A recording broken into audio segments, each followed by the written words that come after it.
Dimanche 24 mars, dimanche des rameaux et de la Passion du Seigneur. Première lecture, Isaïe 54, 7, Psaume 21, mon Dieu, pourquoi m'as-tu abandonné?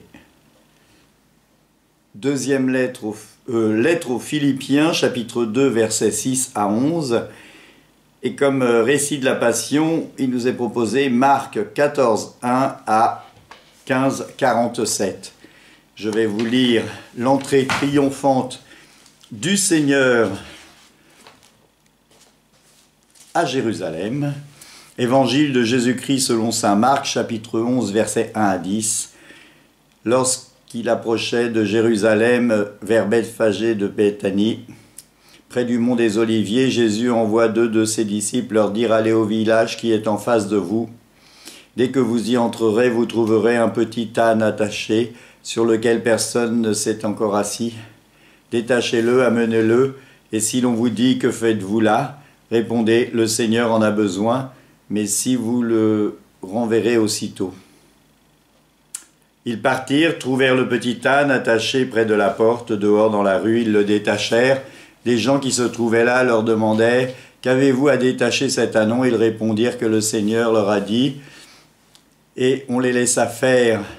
Ils amènent le petit âne à Jésus, ils couvrirent leur manteau, et Jésus s'assit dessus. Alors beaucoup de gens étendirent leur manteau sur le chemin, d'autres des feuillages coupés dans les champs. Ceux qui marchaient devant et ceux qui suivaient criaient « Hosanna, béni soit celui qui vient au nom du Seigneur, béni soit le règne qui vient, celui de David, notre Père, Hosanna, au plus haut des cieux. » Acclamons la parole de Dieu. Louange à toi, Seigneur Jésus.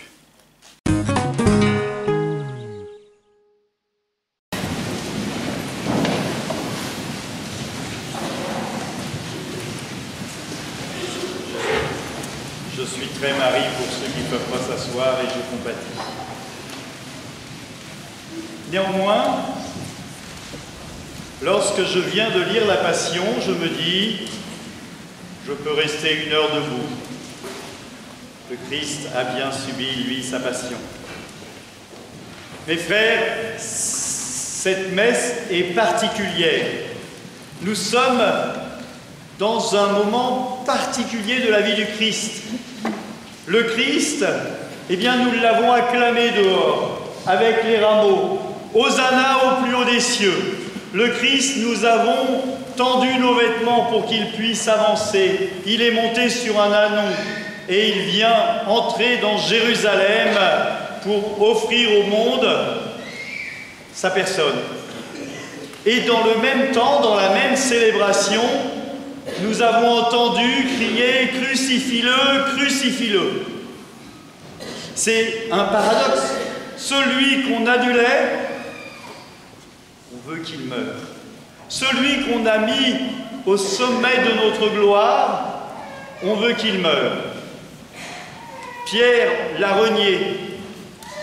Alors, quand nous regardons les textes qui nous sont proposés pour cette célébration, nous voyons la première lecture du livre d'Isaïe qui parle de l'homme défiguré. Et le psaume nous rappelle le chemin de croix que nous faisons tous les vendredis et que je vous inviterai à venir plus nombreux pour le dernier vendredi à 15h. La passion du Christ. En gros, aujourd'hui, dans cette célébration, nous avons la Semaine Sainte qui est complètement là, avec l'acclamation en entrant, les palmes à la main, comme pour dire c'est le roi qui vient nous visiter. Nous avons l'Eucharistie, ceci est mon corps, ceci est mon sang, et nous avons la Passion. Alors moi j'ai tendance à dire la Passion du Christ, elle commence bien avant ce moment-là, presque même à la naissance du Christ, quand Siméon va dire que Marie sera transpercée d'un glaive eh bien la passion commence à ce moment-là.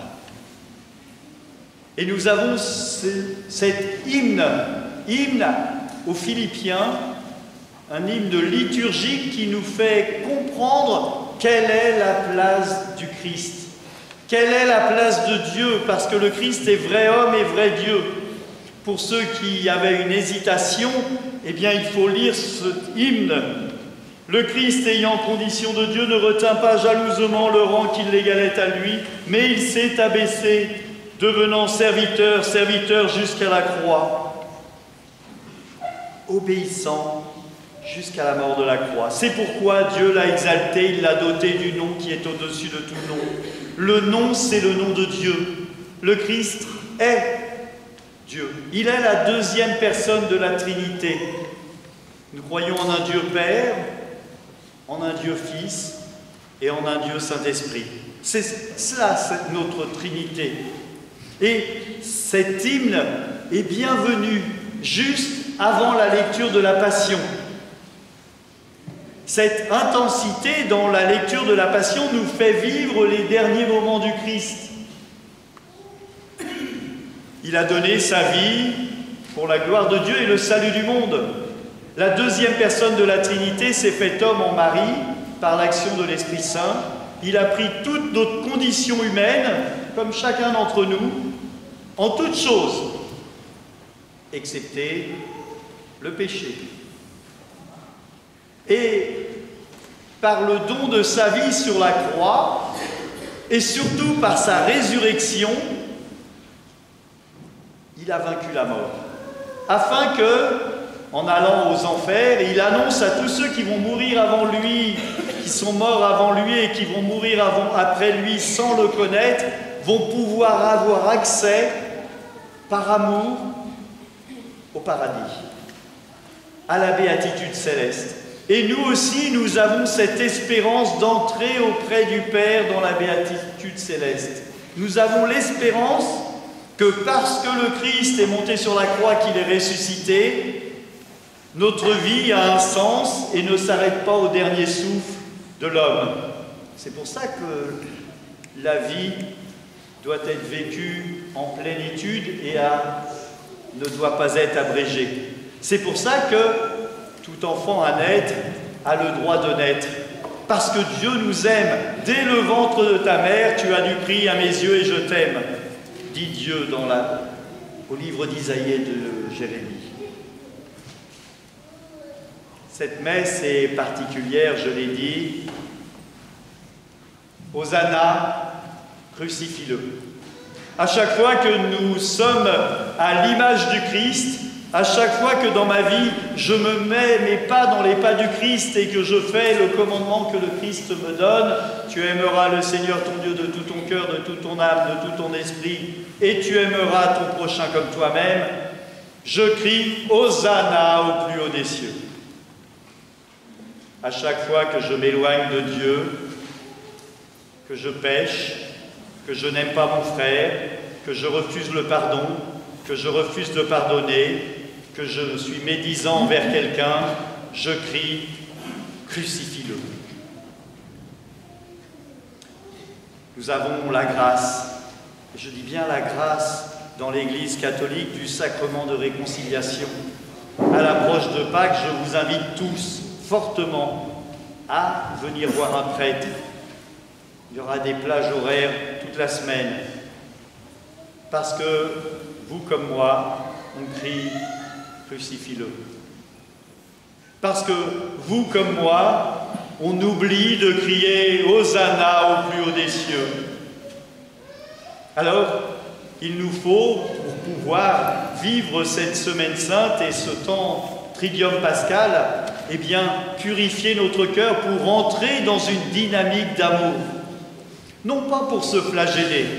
Ceux qui croient que la confession c'est une flagellation, ils se sont trompés, ou c'est d'un autre âge. Recevoir l'amour de Dieu dans ce beau sacrement de guérison, où l'on regarde à quel moment j'ai dit Hosanna au plus haut des cieux, parce que c'est comme ça qu'il faut faire. Quand est-ce que dans ma vie je dis Hosanna au plus haut des cieux? lorsque je viens à la messe, lorsque je prends soin de mes frères, lorsque je prends soin et que je pardonne à celui qui m'a fait du mal. Et quand est-ce que j'oublie le Christ? Lorsque je ne prends pas soin de mes frères, lorsque je ne veux pas pardonner, lorsque j'oublie mon frère. Hosanna au plus haut des cieux. Nous sommes là, les palmes à la main, et ces palmes nous rappellent que Dieu nous aime. Vous allez les mettre sur la crucifix de votre maison pour dire que Dieu est présent dans votre maison. Après Pâques, vous pourrez faire bénir vos maisons et je me tiendrai disponible pour cela. Après Pâques, vous allez pouvoir régulièrement regarder ces palmes et vous rappeler que vous êtes invités à dire « Hosanna au plus haut des cieux » et à éloigner de vous le Satan qui vous oblige à dire « Crucifie-le ». Parce que c'est le Satan qui nous prend et qui sait bien nous manipuler. Le Christ donne sa vie, vous l'avez entendu, il se rappelle Père. Pardonne-leur, ils ne savent pas ce qu'ils font. Et il nous invite à ce beau psaume du psaume 20-21. Mon Dieu, pourquoi m'as-tu abandonné? Alors certains diraient, tiens, ça y est, le v'là qui doute, le Christ. Non, je vous invite à lire le psaume en entier et vous verrez que c'est un psaume d'espérance. Parce qu'à la fin, il nous parle de l'amour de Dieu et de l'entrée dans l'amour de Dieu. Nous sommes invités à suivre le Christ dans tout cet amour. Nous sommes invités à être des chrétiens heureux, joyeux, à être des catholiques pleins d'espérance. Qu'est-ce que je fais de cette espérance? Est-ce que je la garde pour moi? Est-ce que je l'offre aux autres? Qu'est-ce que je fais de cette espérance? Est-ce qu'en sortant de la messe, après avoir reçu le don sacré de l'Eucharistie, j'ai une tronche d'enfer et qui ferait pleurer toute la terre? Ou est-ce que je suis heureux jusqu'au fond de mon cœur? Qu'est-ce que je fais de cette espérance? Nietzsche dit, quand les chrétiens auront une tête de ressuscité, je voudrais bien croire en leur Dieu. Il nous faut lui prouver le contraire.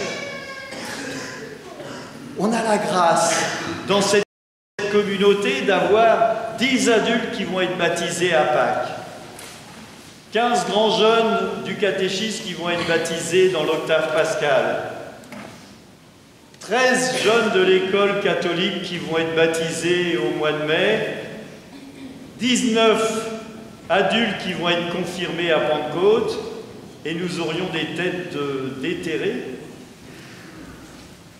Il nous faut au contraire avoir des têtes heureuses. Soyons dans la joie. Si vous êtes aussi heureux que moi quand je dis tout ça, grande joie pour vous. Et je vous invite à l'être. Et je vous invite à être témoin pour que l'année prochaine, on ait encore plus de baptisés, plus de confirmants, plus de première communion, plus de gens qui rencontrent le Christ. C'est votre rôle, ce n'est pas que mon rôle de dire à ceux qui n'ont pas fait leur première communion ou leur baptême ou leur confirmation, il n'est jamais trop tard. Oui, il n'est jamais trop tard, parce que le Christ est mort sur la croix, non pas seulement pour moi et vous ici, mais bien pour tous. Est-ce que je suis témoin de l'amour que Dieu me donne? Ou plutôt, est-ce que je me rends compte que Dieu me donne de l'amour? Et je vous invite à faire votre bilan régulièrement. Quelle belle journée j'ai passée aujourd'hui. J'ai rencontré quelqu'un qui m'a souri. Quelle belle journée j'ai passée aujourd'hui. J'ai dit bonjour à quelqu'un et il était heureux. Vous savez, je rêve d'une église où il y ait quelqu'un à la porte et qui dise bonjour à tous ceux qui rentrent dans l'église. Je me rappelle que quand j'étais plus jeune, je suis passé pour un petit vieux, mais quand j'étais plus jeune, j'étais à la porte de l'église dans ma ville et je disais bonjour à tous ceux qui rentraient. Et un jour, quelqu'un m'a dit, vous savez, vous êtes la seule personne de la semaine qui me dit bonjour. Est-ce qu'on est prêt à accueillir les gens? Est-ce qu'on ne pourrait pas faire un effort pour venir un peu plus tôt, offrir le livret et dire bonjour aux gens, accueillir les gens pour qu'ils se sentent bien dans cette église? Je suis sûr que oui. Peut-être n'y avez-vous pas pensé, peut-être c'est compliqué de venir à l'heure à la messe, peut-être on a des impératifs, mais en voyant le fruit de l'amour qui est partagé, grande joie. Grande joie que notre Église soit accueillante. J'oserais dire encore, grande joie qu'il y ait des gens debout dans l'Église. On va ouvrir les portes, ouvrir le mur et prendre la rue, mais le maire serait pas content, mais... Grande joie. Grande joie que l'Église, cette année en France, va accueillir plus de 7000 adultes qui vont être baptisés. Grande joie que nous soyons des témoins de l'amour de Dieu. Si je ne suis pas joyeux parce que le Christ est en moi, alors j'ai juste oublié que le Christ était en moi. Il faut laisser la place au Christ dans mon cœur. Il faut laisser le Christ venir en moi. Il faut être heureux d'être chrétien. Il faut cesser de se flageller. Il faut aimer l'amour, aimer nos frères. Tu aimeras le Seigneur ton Dieu de tout ton cœur, de tout ton esprit, de toute ton âme. Bonne semaine sainte à tous. Je vous attends et nous vous attendons pour le Triduum pascal, le jeudi de l'Eucharistie, le vendredi de la Passion et le samedi de la Vigie pascale, de la Résurrection. Amen.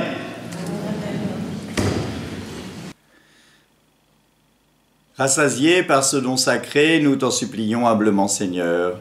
Toi qui nous as donné dans la mort de ton Fils d'espérer les biens auxquels nous croyons, donne-nous par sa résurrection de parvenir au but vers lequel nous tendons. Regarde, Seigneur, nous t'en prions la famille qui t'appartient. C'est pour elle que Jésus le Christ, notre Seigneur, n'hésita pas à se livrer aux mains des méchants et à subir le supplice de la croix, lui qui vit et règne pour les siècles des siècles. Amen. Que Dieu Tout-Puissant vous bénisse tous, le Père, le Fils et le Saint-Esprit. Amen. Bonne montée vers Pâques, bonne semaine sainte à tous.